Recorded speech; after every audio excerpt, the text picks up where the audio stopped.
नमस्कार मारा बूझिव आजिक 5 कशर लफ्ज युहुंद मतलब धीरे धीरे सान जबान मन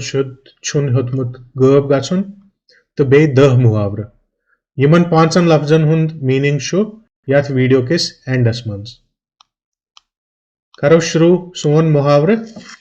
यजतस खलल गछुन अमुक मतलब गौ यजतस ददार वातुन ये जारस थफ करित अमुक मतलब गौ अख इंसान युस चलनस तैयार आसे युवन दौलत तो प्यावुन शीन चलवन दौलत तो गलवन शीन अमुक मतलब गौ दौलत छु युवान वार वार मगर चलान छु जल जल ये हकीमस दीज तिकोन दीज न बेमारस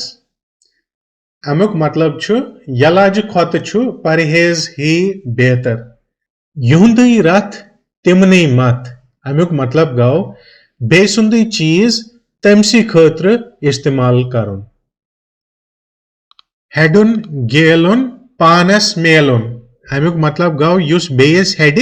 तस छु पानसी हेडने यवान हेन आव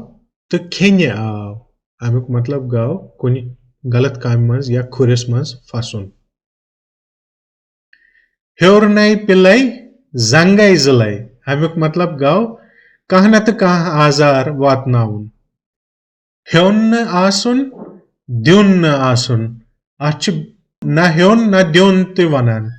अमुक मतलब गौ कुनि चीजस मज ते मुदाखलत न दिन हेत कम तो द्युत कम अमुक मतलब गौ कह चीज नख वालनस न ख्वाहिश आसन या इराद न आसन यम आजिक 10 मुहावर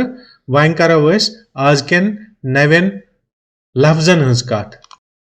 आजुक गोडन्युक लफ्ज छु टेडाकुर टेडाकुरुक मतलब छु इरेक्टेशन ऑफ अनडाइजेस्टेड फूड दोयम छु ठिसिवर अमुक मतलब छु small pot to keep money अबलाख नंबर 3 uncivilized or untamed बडीमी नंबर 4 generosity the last छु टोंगुर टोंगुर is a small axe used to plow earth ये ओस आजुक पगह मेलो बे नमस्कार।